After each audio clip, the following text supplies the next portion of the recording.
outside. Sometimes a lot of even Christians are really pursuing the success, and Christians are influenced by the materialism, especially capitalistic societies. If you in America, and then people are really interested in all in what to be successful, right? There's a big challenges. How can we? Bible said that wealth and poor comes from God, but without God, we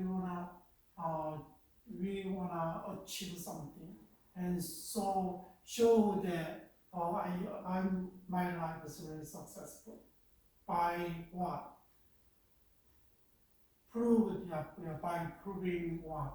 With your wealth and social status, like this, right? And that is a big challenge, one of the big challenges sometimes, and balance of work and families. People who both parents are working outside, and how can we have the family life and work life to be balanced? That is just one of the big issues, that people want to achieve something and they are all in to the work, and then no time for the families, right?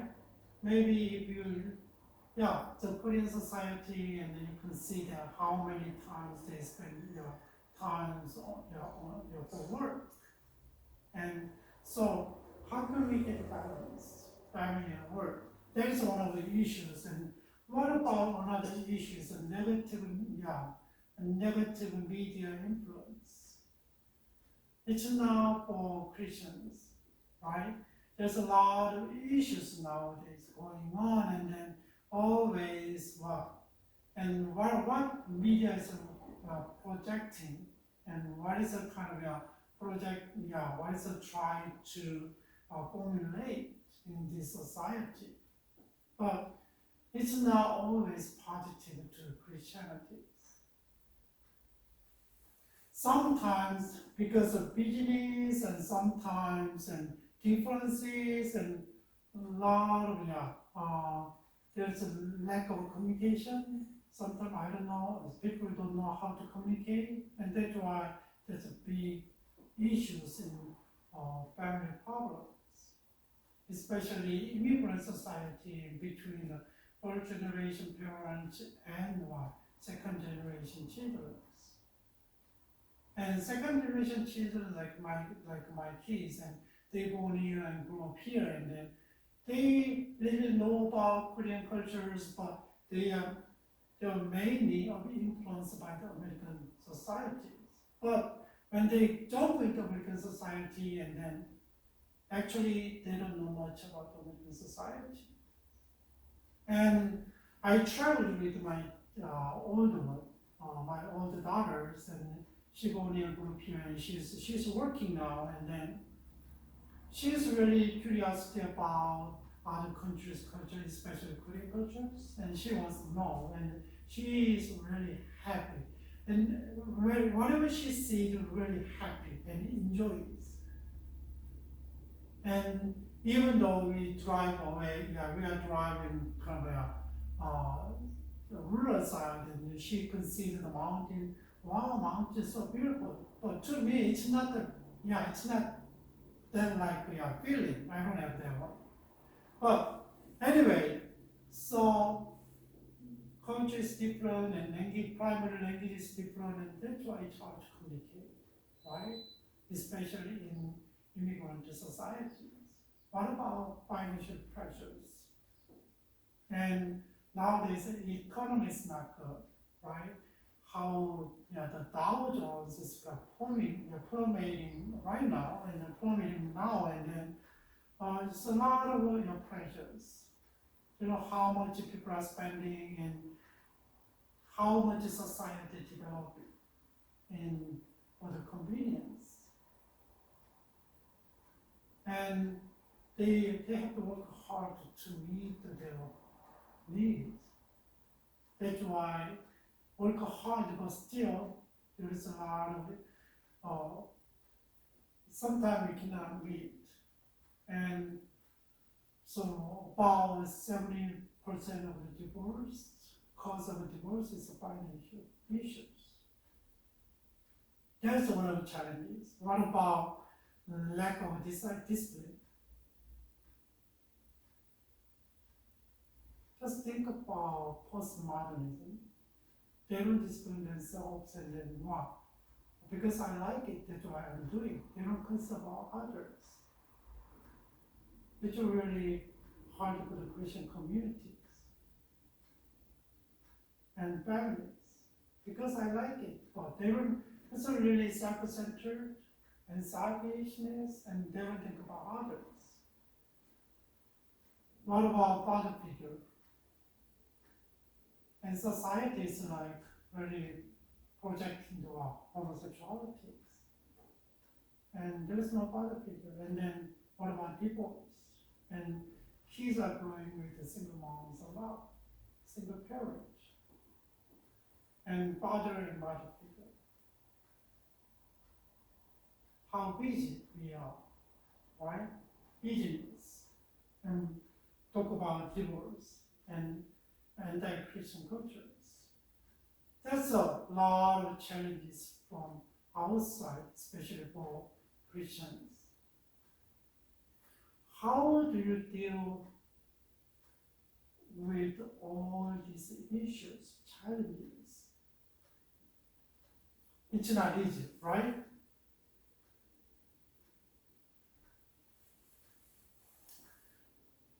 So, we should know that how family has been changing.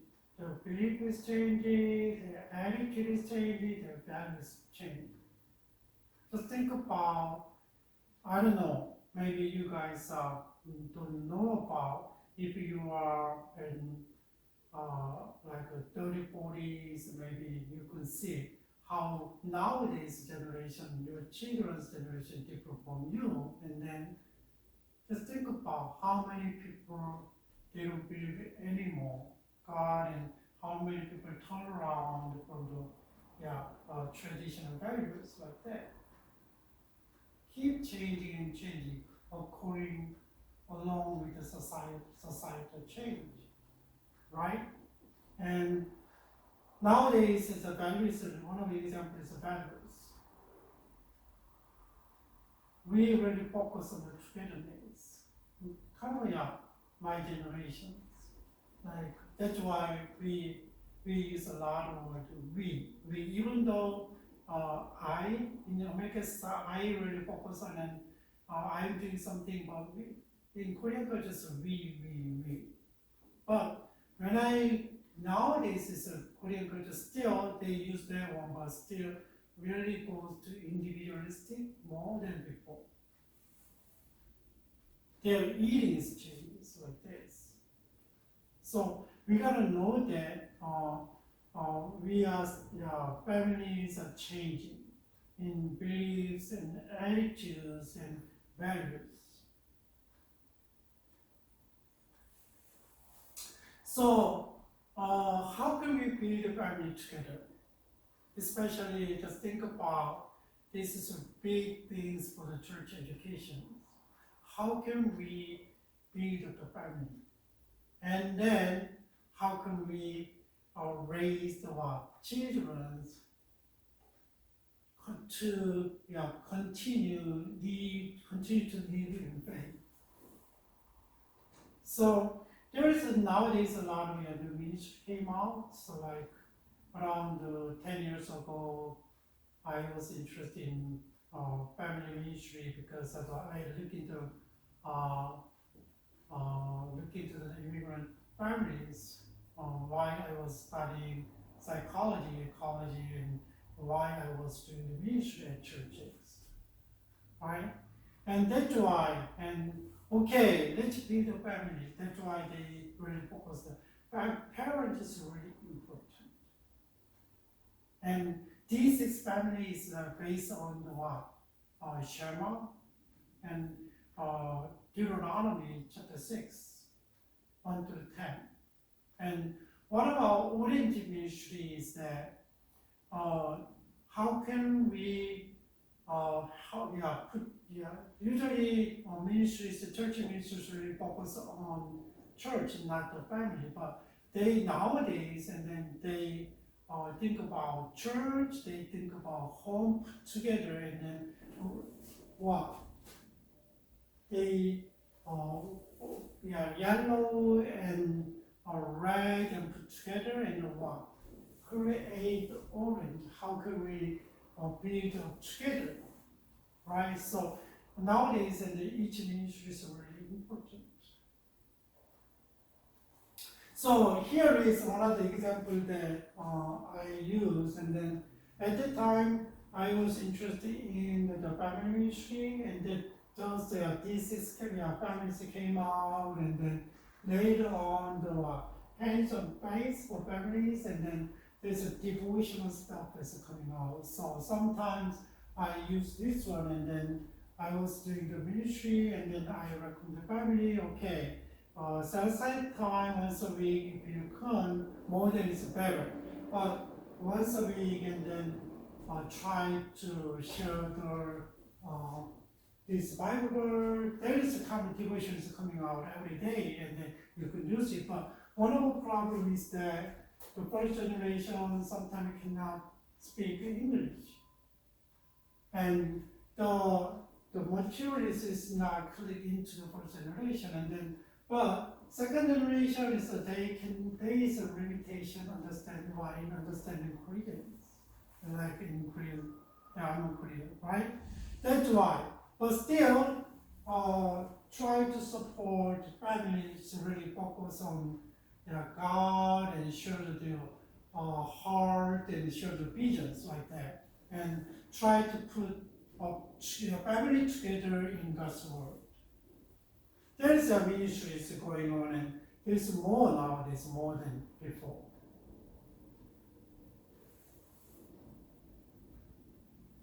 So here is the theological basis of the family relationship, how we understand the families, right? And then here is families start with two man and woman. They through the wedding ceremony, they have a covenantal relationship set up, right? And then they start coming to each other and start a family. It's not just I love you and you love me, let's live together and let's have a family. But the Christians, family is a little bit different. This is based on the covenant. But the covenant is different from the contracts.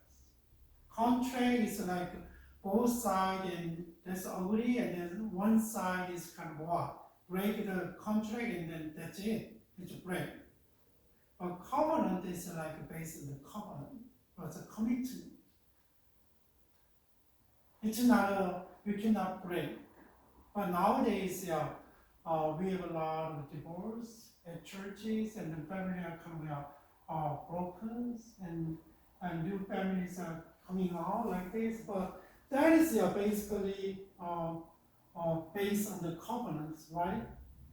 Like a covenant between God and human being, right? That's we start a family, and then just think about what we need, and then family start, and we gotta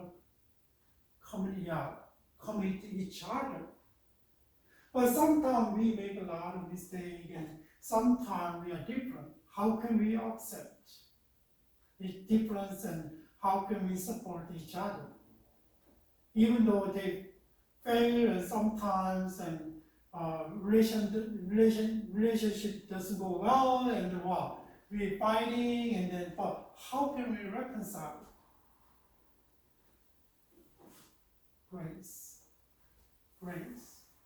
As God gave us grace, grace means freely given. God gave us His Son to forgive our sins. That's a gift. God doesn't require anything. Just believe in Jesus Christ, right? And our relationship, our sins forgiven, and because of sin, our relationship is broken between God and us. But because of the grace, based on His grace and through Jesus Christ, and we are reconciled with God, and our relationships are reconnected, right? There is a grace, so support the weakness and accept the weakness and accept the failures, right? As we fail before God, and still God accept us and forgive us. And family is the degree of grace is really important. Grace is really important. What about intimacy? How can we develop the intimacy? Just think about, I love them, I love my kids, and that's why God gave us children. But intimacy is not just growing. You gotta invest. You gotta invest your time and resources, sometimes monies and everything. Just think about, and you don't spend the time together much, and how can you communicate each other, and how can you develop the intimacy? Think about your friend. Your best friend, usually you spend a lot of time in talking and eating and sharing something, right? Family too, even though we live in the same house, in the one house, but we gotta talk, we gotta communicate, right? We gotta share something. That's we gotta develop the intimacy, and then empowering. What is empowering? They have different abilities, and how can we support each other to empower and then let them do, right? There is a basic, component there, understanding family relationship. Maybe think about your relationship, and think about your relationship that you learn in your family.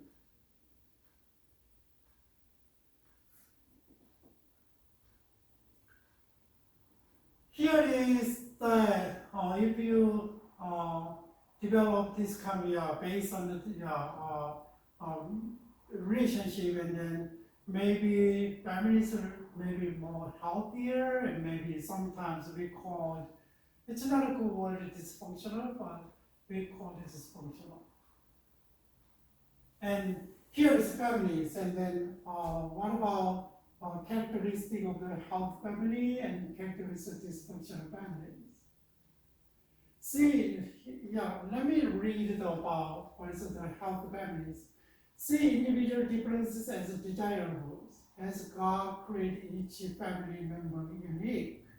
See struggles as beneficial, right? See struggles as beneficial.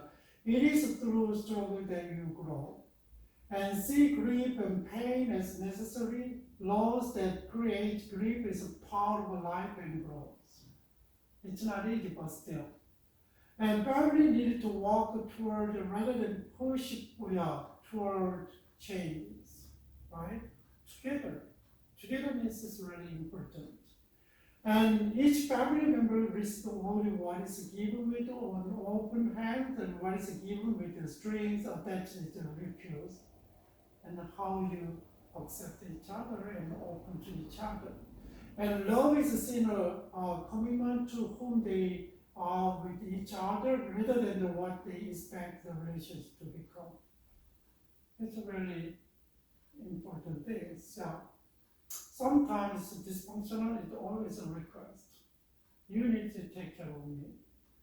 And I can experience a lot of these things, and then I know someone who listening kind of attack us, and then kind of criticize us, and then see that kind of opposite word that I'm reading in their families. And so see the time spent with each other as desirable and beneficial. How? I spend time with my kids and my wife, and we spend we are really mission-centered, oriented family, and then during every summer, during the summertime, we prepare the mission and go and serve. After that, we had as a family time. And we are supporting each other a lot, even though we are busy. And I spend a lot of time with the children, and then I support what they want. A little bit different, right? And then here it is. And then when one member urgently needs something from other members, he or she can appreciate what is available, supporting each other. See, expression of love, appreciation is desirable and necessary. How much time I love you, not just a word, but shows your heart. And all family members can communicate directly with each other, and the family language comes from I rather than the you. And home is shaped by each family members, not according to some ideals, each family members. And conflict is seen as inevitable, that's true, right? We are different, but the process of regulation is experienced by all the family members. Still, here and there, and then there's kind of uncomfortableness, like me last night. It's nothing, but we are kind of annoyed and tired, and then suddenly kind of the conversation jump, and then it's really uncomfortable after that. Emotion is kind of burst. Wow. And spiritual values are taught and modeled and then allowed to be bound in the process of growth. So I try to share the God's word in 1-2 verse and sometimes paragraph with my family every day, but not every day because I'm busy and I cannot do it. So like today, I did in the morning and I pick up the verse and then what it's about and try to suggest. Okay, this is today word that we need to meditate and then let's live like this. That's 2-3 sentences with the Bible. I try to share every day, but not every day. Here is a characteristic of a healthy family. How do you think? Makes sense, right? I don't know how much you guys practice in your family, but still, it's not be perfect, but still, this is suggestions, and then kind of what's that? Data collecting. So, what about characteristic of a dysfunctional family? Parents refuse to speak to each other for extended period of time, right? 1 week, 2 weeks, 1 month, like this. And constant arguing and tensions. They don't know how to resolve the tension and conflict. Or battling over spouse or children, it's bad. And abuse of alcohol or other drugs. Compulsive behavior such as compulsive eating and working, cleaning and gambling and spending, dieting, exercising, and so on.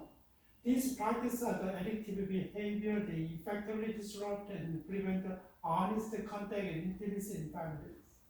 Why is it compulsive?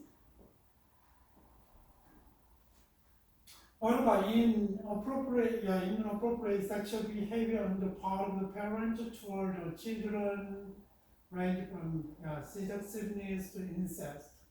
That is really, but nowadays we can see a lot, especially blended families. They divorce, but they remarried, and then stepfathers abuse sexually, right? Stepchildren, like this, and then. There's a big issue, one of the issues. So parents who are competitive with each other or with their children. And parents who have conflicting attitude values and display contradictory behavior that compete for their children's allegiance. And a parent cannot relate to others in the family and thus actively avoid them while blaming them for the avoidance. parents who deny their feelings of what is really happening, and parents who deny their children's feeling and what is really happening. So they don't acknowledge the mistake, right? The weakness. That is one of the dysfunctional family. Extreme rigidity about money, religion, work, use of time, and display of affection, and what? Sex, television, and housework, and sport, and politics, and so on. So maybe all can be different though. I have two daughters, and they are different. But spending money, they are different because their priority is different. I different from my wife, right? And there is. Think about characteristic of the health family and then what is dysfunctional families. And just reading shows there. You can read and then, maybe nobody, everybody agree with these characteristics.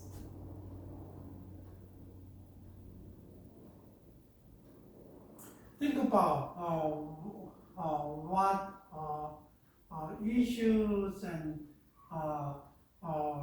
what kind of trends out there and family are facing, and then there is how families are studied, and then what is the basic component to build the relationship, and then I think we talk about what is this is a lot of issues in families, right? When we talk about healthy family and dysfunctional families, and then how can we make being doing the kind of family ministry? How can we support the family to be healthy? And there is three ways, and then one is the family interior ministry and family-driven ministry, and this is family. And then they try to not separate children's from other parents. So if they go to church and then they put together in worship, like in one of the example, and they don't go to children's service, they don't go to youth service, and they don't go to other service, and they have one service. And they study Bible together like this. Family, integrated, It's a simple explanation. And if you go to this family, and then maybe if you type the family integrated ministry, you can see more. And then what about family equipped ministry? And then this is like already ministry we already talked about, and then church and home as a companion champions already ministry, and then work together and supporting families. Then one is basically and equip the parents and let them go back to their home and build up the families. That's another one. And another one is based on the family-based ministry, like traditionally they do, and then just really separate, because adult is different and children's different age and different circumstance, and then they separate, and then sometimes try to share the focus and then provide what they need to solve the problem, like this. And family-based ministry it's called family-based ministry. That's the main kind of ministry at churches for families. Here is a detailed in the family as a integrated ministry, and then so no age-graded classes and event, but as a family, and they do together. No youth group, children's ministry, and like this, I already told you. Generations learn and worship together. There's one service, right? And parents bear primary responsibility for evangelism and discipline both the children. Who is taking the first responsibility for children's education? Parents. It's very important. So that is one of the examples of the churches, and Grace Family Baptist Church, and then National Center for Family is there's a big organization who had the same philosophy and agree and joined together, and then here is basic idea of what they believe. The biblical family is a scripturally ordered household of parents, children, and sometimes others, forming the God-ordained building blocks of the church. So we reject the fragment of a family through the age grade and peer-oriented and special interest class, thus preventing gather than promoting family unity, right? There's a basic idea about this. So family discipline churches, and then you could say family-centered ministry, and then inclusive congregational ministry. That is a little really shows about these philosophies. And what about family equipping ministry? Family equipping ministry already, they still age organized ministry remained. It is separate, and children's ministry, youth ministry like this, and then parents are primary disciple maker in their children's life. It's the same, right? Then let's say, and ask what is the best for family and every level of the church ministry. So church want to support what is best for families, right? And you keep parents. So parents recognize the church as a community called participate actively in the discipleship of all believers and include the children. So who is in charge? Actually, church kind of provides the programs and classes, and then family encouraging family to participate in the programs. So church equips parents to disciple their children, and parents recognize the church as active partners in the process, right? And that is so they try to really redevelop the curriculums. How can we support families? Here is some people who really interested in this one and also speaking out for this ministry, and then Randy Stinson, and then Jay Strother, and then Brian Haynes, and then Steve Wright. That is the people who really leading this ministry. So here is some ministries there: youth-focused family ministry, and youth-friendly family ministry, and home-centered churches, support ministry, and then co-champion models and family empowered ministry. There's a lot of ministry out there. So for these philosophies.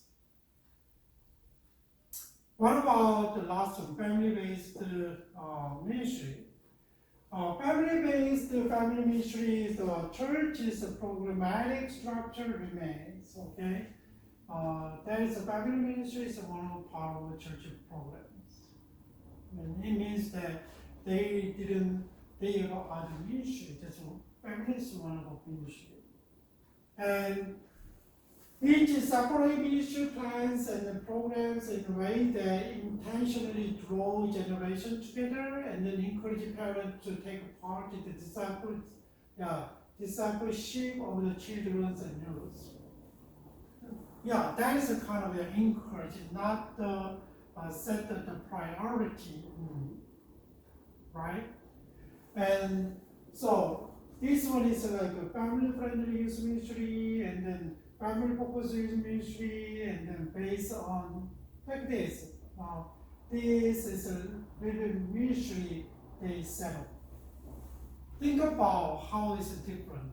Maybe middle like family equipping ministry is kind of between what's the family integrated ministry is like really get out of the traditional and then try to create the new things, but still, family-based ministries like keep the basic things and support the little, not family equipping ministry.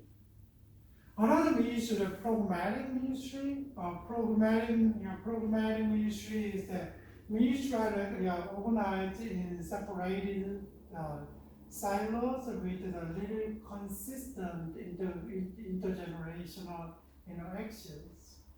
And it's a little bit different, maybe nowadays,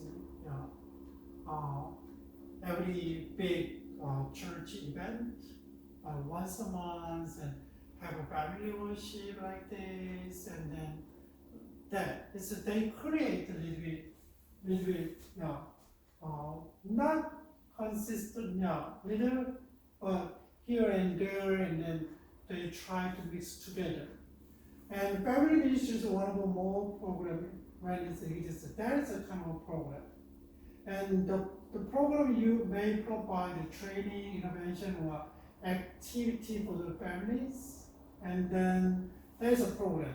So scheduling programs, and church may be deliberate, seeking to be sensitive to family need and schedule.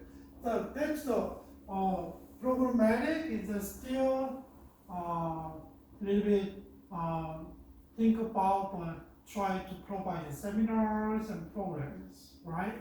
And a little bit different from the family-based ministry. And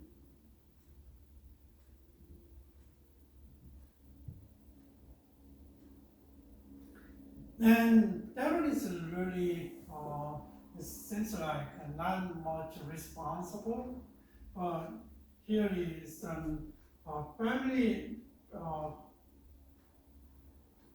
family-based ministry, at least kind of intentionally draw the generation together, encourage family to take part in it, and then they can provide like a set, okay, let's have Thanksgiving worship together, let's have Easter worship together, and maybe once a month and every quarter, and maybe we can do some every year, in first half and second half, we can do some other special things, like a little bit different. But a program, the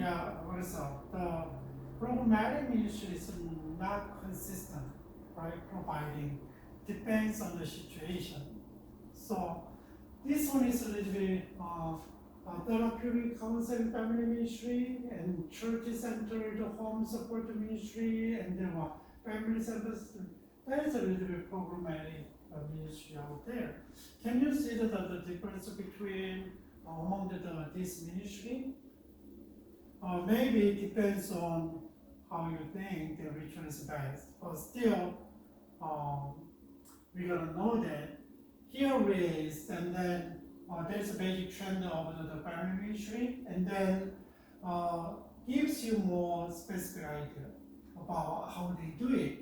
Here is the Chris Reynolds said nowadays, and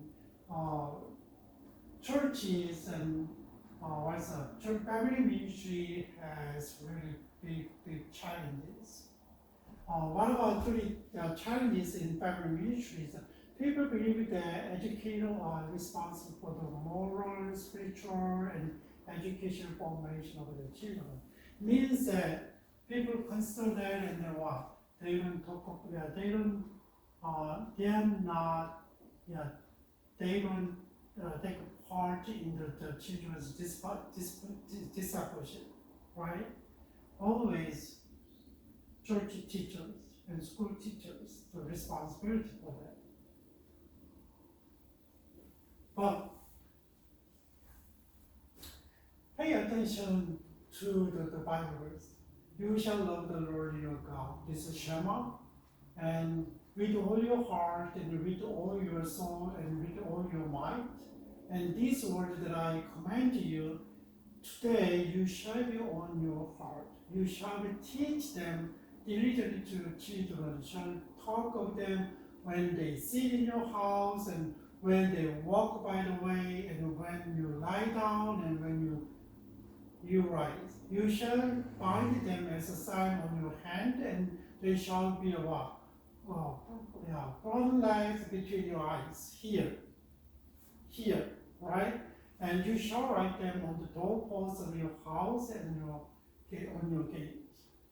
When you go to Israel and there's Orthodox Jews, they still do that. And they put their Bibles here and they're wearing like flashlight. When I saw them first, why they are wearing the flashlight? And later I found out that this is put the Bibles here, and then they have Bibles here, right? That's why we said family integrity, family equipping is really focused on the parents who is responsible for the children's education disciples. Here is another challenge is that people say that the church redefined the pastor as a minister or director. What does it mean that? Look at this. And in Chui culture, typically church hires a pastor to the ministry. That is okay, we hire you, right? But biblically, pastor trained people to the ministry, right? So the Lord personally gives his church pastor teacher to prepare his people for ministry, so that the body of Christ is unified. Here is the Bible. And he gives the apostles different, the prophet and evangelist and the shepherd and teachers to equip saints for the work of the ministry and ministry of building of the body of Christ. There is a purpose, but nowadays think about, okay, we hire pastors to do some work. That's a kind of challenging. And I know, so when you hire some pastors, you provide salaries and some benefits. But sometimes it's not compatible with the societal kind of level of salary. But still, pastors say, "Oh, this is my calling from God, and I will do so," even though it's not compatible in pays, right? With the pays. But still, think about one of these is the mindset is really dangerous. And another one is life is confusing, and sometimes so is church. They said, I don't know what's going on. I don't know what's going on at church. Church is supposed to be like this, but church is losing the nature. It's like this. And when they are already struggling with the homework to help with, bills to pay, and headache schedules, and hungry kids, and the parents are not going to put forth the mental energy for the waiting through fully thought out the requirements. It's a lot of right that the church has given them. So we have to do better at clarifying the vision and focus on the work. And then too many things, it's many things going on. How can we do that? And that's why sometimes life at church and life in society and in home is totally different.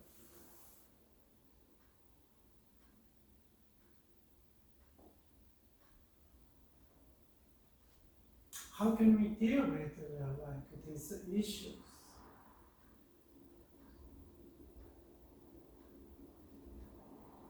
How can we fix these family ministry challenges? How?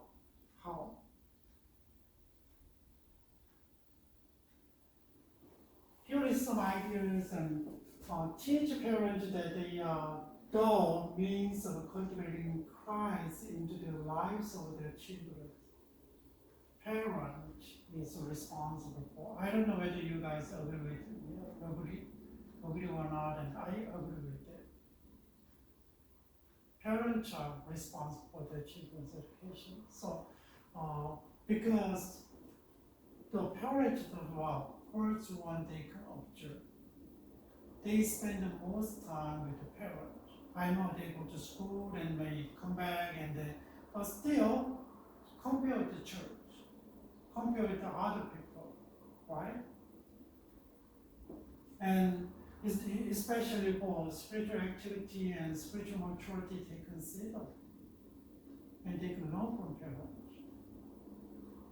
So parents is not integrating their faith and the life. Children can turn around with their back from the church when they leave home. I cannot see Jesus Christ in their life. I heard a lot. And a lot of kids, especially, they talk about them. They are hypocrites.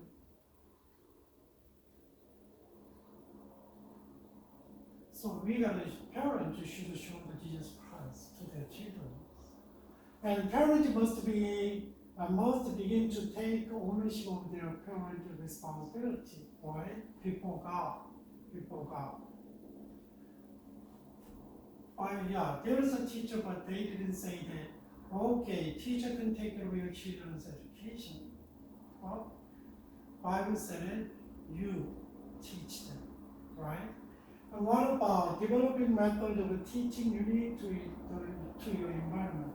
So family are really different, so maybe sometimes church needs support, like equipping, right? So family equipping ministry, and then they need really a lot of support, like I don't know, both parents working, and after school nobody care about children, and how can church kind of cut in and help the church family members?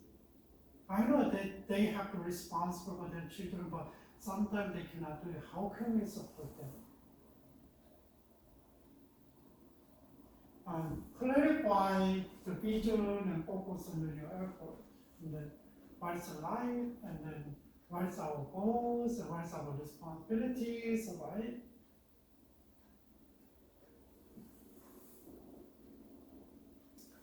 Here is more ideas on leading the kids spiritually and discipleship, how to talk about the children spiritual things. That is we're gonna do that. And then what about technology, and you guess it, technology, right? And what about time management and calendars and schedules, and how can they manage the time schedule? How can they do the technologies, learn and communicate with it? That is one way they can do. And then give them some directions, and what about how can they deal with the anxiety of the children, their life? Right? A lot of issues in the families. How can understand the society and culture changing fast, right? How can we help them? There is a lot of issues out there, and then families are there, and then how can you do that? And based on the understanding of family ministry, last 10 years, and I really try to help the parents. So I created a ministry, like it's not a called in the official name, it's called the Family Missions. And then I already have an idea about the family ministry, how I experienced how church is doing with families and for the families, and then just outside of family, I try to support the family. So I had family missions, and then it means that I train the families and take the family to the mission field and serve together. So before they go to the family mission trip, and then we had the training sections about 3 months to 5 months, and then we talk about what is the families, talk about the biblical families, what is the family parental responsibilities, and what is the children, what about children, and then how can we build the families, and then think about what is the vision of the family to serve God and to serve the kingdom, to build the kingdom of God. So try to develop the visions, right? And another thing is that what is the missions? Why we go reach out, and then there's a kind of education about mission, and then another part is was a hands-on ministry. So we go together and serve together with their children. Sometimes we did body worship together, and we did a skit together with our children. And sometimes we had kind of feast with the local children and then people, and then we prepare together, right?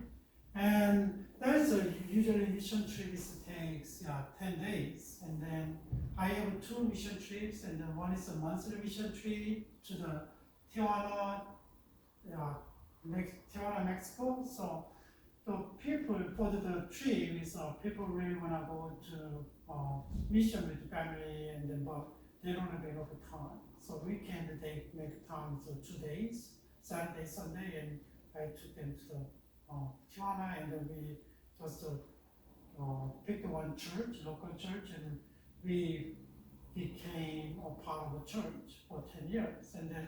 And every summer I went to Guadalajara and Michoacan, and there is one church in Guadalajara, kind of operating by, serving by the missionaries, and then another place is Michoacan, who mediate the missionaries mediate our team to between our team and the church. There's a local churches out there, and then we did children's ministry there. And after that, we had a family time, 3 days with missionary families. And what is the hardest thing is that, especially for immigrant societies and families, they are really busy. And depends on the church cultures, and then sometimes they spend a lot of time in the church, like sometimes 3 to 5 days, 5 times, and they go to church. It means that every other night and every day they go to church, and then sometimes kids are abandoned, and sometimes kids go to church together with the parents, but they are running around outside. Maybe there's maybe caregivers out there. We don't know. And they have a Bible study, and there was some meeting, and a lot of times kids are abandoned. And that's one of the it's a hard environment. I don't know other churches, but their situation, and I try to train the people, but I try to respect the church. So my teaching might be different with the church, but I don't push them to my way, but I try to support. So not against the church leadership, but they try to do something by themselves. Let them figure it out which one is really important, and then let them decide which one they need to do right now. So that was my ministry, that I try to help the immigrant families, and then it really helpful to understand each other. Sometimes now, but when I observe the families, and then kids' relationship better than before, and then couples relationship better than before, like that. And then, but I don't see that. I haven't seen that. Oh, I want to serve my family, serve God and church as a family, but it's hard to see that one, but because I I believe that when they God have started a family, two couples, and the man and woman, and then they have a special plan. I believe that, but I don't know what it's like. Each family might be different, right? And I wanted to explore their life and find, and then they have a vision in family how to serve God, right? But through the last 10-year ministry, and then there is, here in Benny, kind of a lot of outcomes there, but still, family didn't go up to there level yet. And pandemics came, and then our team is kind of, it's voluntary, and then always parents can go, but if they have children, then they cannot go by themselves, right? Maybe grown up, and then our children are available, can you take them? They say no. When they are children are minors, and one of our parents should participate in mission with their children. And then that one is coming up my ministry, and then still nowadays churches are trying to do as a church based family based ministry, like family ministry, but when I see my ethnic churches, maybe church-based ministry is already popular, but it's not a church equipping. Family equipping ministry, family interview now, family-based ministry is kind of popular, and then pragmatic family ministry is also popular. So, but it's not easy to hand down our faith to next generation. So. We gotta think about more how can we develop our ideas, and what I wanna say is that family is really important, right? The parents should recognize and acknowledge that how important for their faith and for their children's faith. And so who is the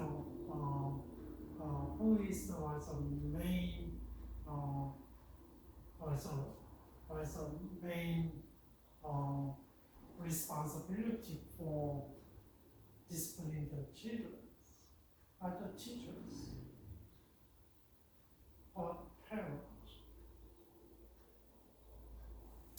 So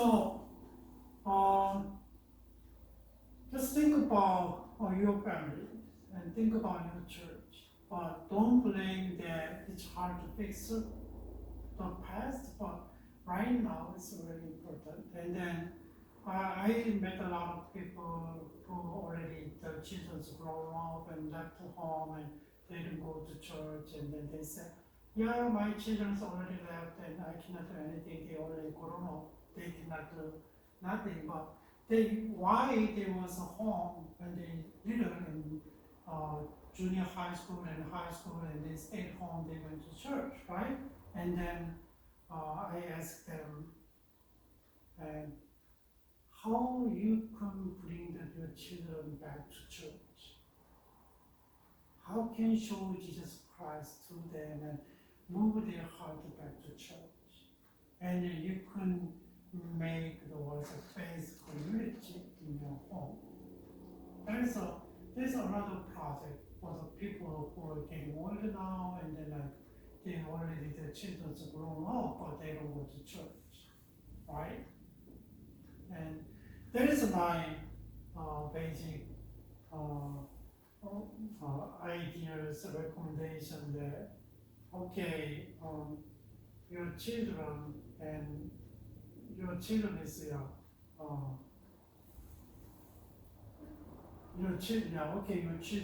is here, and then whether when they leave home, how can you support?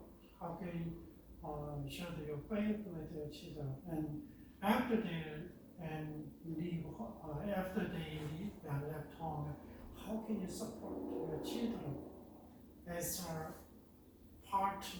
It's not a children, maybe they grow up, but from that time, maybe you can take the partnership to serve God together. How you encourage one another, empower one another. My ways can be encouraging and showing, and still they are my children, but they are already grown up, like 25, 26, and they respect their opinions. Listen to them, and acknowledge our mistakes and our church's mistakes, right? I don't make a lot of excuses. All right, so I gave you kind of a basic idea about the church ministry, as a family ministry, and then think about what are they facing now, what are the family are facing now, getting harder and harder to live in the faith and to hand down the faith to next generations nowadays. As a parent, how can we develop ourselves, and then how can we engage with our children, and how can we show what Jesus Christ in our daily life to the children? Right?